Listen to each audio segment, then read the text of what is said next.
Hi, it's Nicole. Today I have the Tea Garden collections from Simple Stories. I am also going to be pairing this with one of the free sketches offered over at SCT Magazine. I've got it popped up right here. I have been using these a lot, and it tends to just be any type of sketch bundle, class, free downloads. I tend to print out a lot of them around the same time. They kind of hang out on my desk. And a lot of times when I'm planning a layout and I'm flipping through, especially like free sketches, other sketches will catch my eye and I'll think, okay, I need to come back to this. Like, I like this, but I don't like it for like this collection I'm working on or these set of photos I'm working on. So I want to make sure I come back to this. So that's kind of why I keep coming back to those particular sketches. So this one I had saved because it has lots of little fiddly bits. I go through phases where I am either in the mood to play with lots of fiddly bits or not. So I was in the mood. I grabbed a hexagon die set, hoping that one of them was going to be 2 inches. I think I've mentioned this in previous videos. I desperately need a 2-inch hexagon so that I don't have to cut as many to fill a background. And I think what I figured out is I need to buy a hexagon stacked set of dies, not like what I've got going on here. But these were about 1.5 inches and they worked out okay. I am sharing, this is a sticky mat used for a digital die cutter. I keep these on hand for all kinds of things. Stacked die cuts, DIY thickers. I really like them in this application because I am someone who I can't handle when you have a lot of pieces of paper and they keep moving. So a lot of times that's why I will focus on getting my photos and my pattern papers down before I start arranging embellishments and stuff like that, because all of those things are just an opportunity for me to drop everything on the floor and or catch it on my sleeve. Everything moves. So I really like using sticky mats for things like this because it makes it really easy to move the pieces around.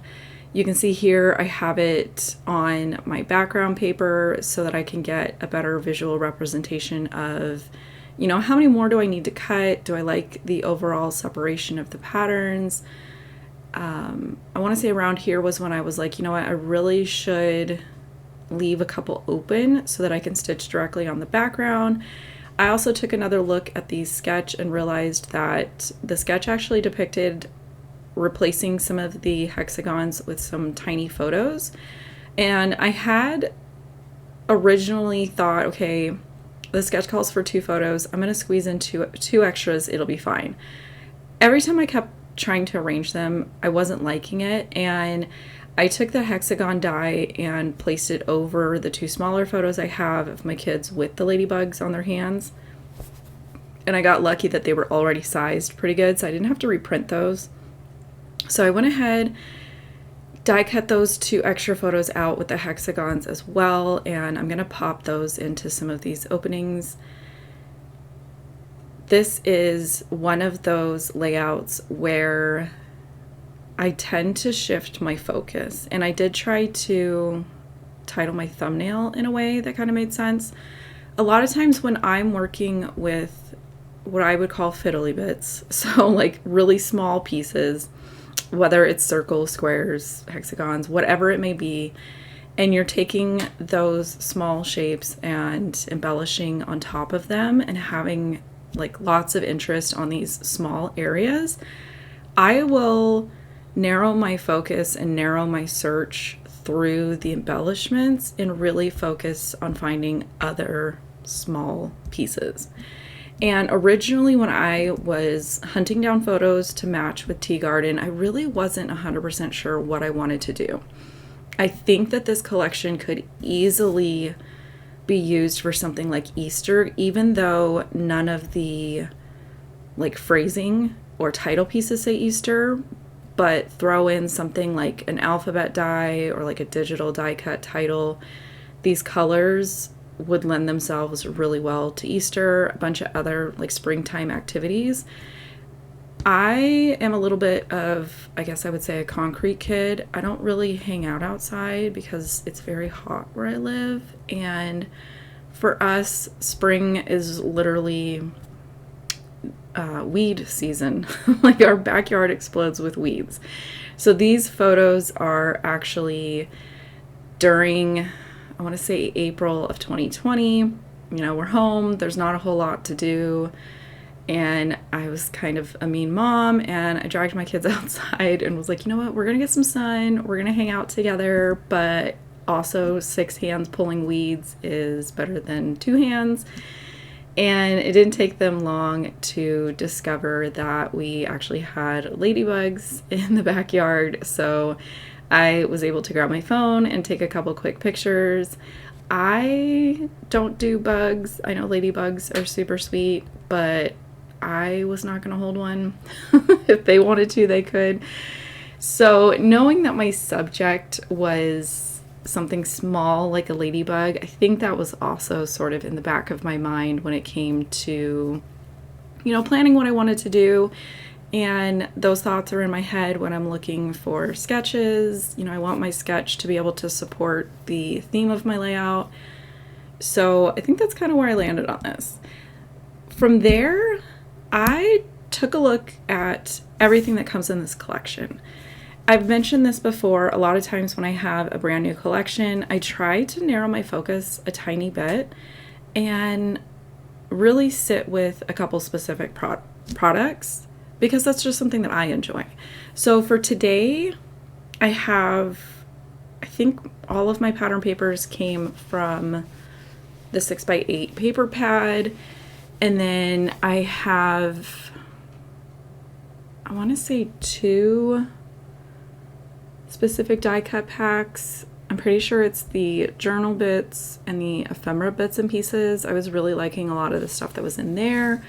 I did pull in, my background sheet is from Color Vibe. It's the pack that has like the grid ledger style paper on one side and the wood grain on the other side. And then I also paired that with the same pattern in 6x6 that I had in my stash. And that's where the wood grain hexagons came from. Also, the foam stickers, you guys know I love those for titles. I think they're such a like quick and easy, but also like eye-catching and fun. So knowing that doing things like stitching and the little fiddly bits and stuff is going to take up some time, saving a little bit of time on a pre-made title is like chef's kiss. And then I'm trying to think if I used anything else. Oh, the 12x12 sticker sheet. Yeah.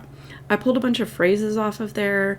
And then all of those things that I was digging through, I was really looking to see what were the small details. Obviously, I want to bring in some of the ladybugs. I think that they worked out really well on these like small canvases. I did change up the arrangement of like the title and journaling just because as I started filling things in, I wasn't really thinking about my journaling. Like I knew eventually I was going to get to it. I like to do journaling strips, which usually means they fit almost anywhere. However, I think originally I was going to put them above my photos, and by the time I had brought in some embellishments, they just didn't feel like they fit there. So you'll see in a little bit that I'm just going to end up tucking them underneath the title. It made more sense to me based on how much like open space I had left after coming in and just playing with all these hexagons. When I'm looking for things to embellish these, I'm really just kind of looking for color, shape, size. These little plant pot things, is that what they're called? Yeah, it's a little pot. Are we gardening in our photos? No. But the size of them and the overall theme of them fit. Same thing with the little like shovel and the seed packs. I'm just kind of going with the overall vibe, I guess I would say, of, you know, what's going on. Like, we're outside, we're digging in the dirt, we're pulling weeds. I think it was either this year or the following year, my husband did plant some stuff with the kids. The previous owners have like a planter wall that they had built. They went out and planted a bunch of stuff. I think I already scrapbooked those photos. And then nobody ever like maintained it. So like 6 months later, I had to go and pull out a bunch of like Frankenstein vegetables that they had planted baby carrots, and I was pulling out carrots the size of like someone's foot. So it is one of those things that I always think like it could be fun to go plant some stuff, but I fully know that I am not super outdoorsy. I tried to keep a plant alive inside my house for a while. I even named him. He didn't last long. Like, it's just not a natural inclination of mine. So I don't know. I'm like currently kind of getting rid of some like dead trees in our backyard, and I keep like looking at these spaces thinking like, what if we put some more planter boxes back here and like actually plant some stuff? But then I realized that I would have to maintain it, and I'm not good at that. We're good at some things, we're not good at some things, and sometimes you kind of have to, you know your strengths and also know your weaknesses. So still just kind of finding different little bits and pieces to tuck in here. I filled in the area above my photos, added those journaling strips. I added that cute little worm and just kind of built out the title a little bit more to the right underneath my photos. I don't think that my title needs to read into a phrase sticker in this situation. A lot of times I'm just looking, like I said, color, shape, and like size. I think overall that this is such a fun way to use some of those small embellishments that are on the sticker sheets and the die cut packs. And you guys know me, I love pattern paper, so anytime I can squeeze a bunch of different patterns in, I will. I hope you guys enjoyed this. I'm going to suggest some other inspiration here for you. If you haven't already subscribed, I would love for you to join me, and I look forward to seeing you guys later.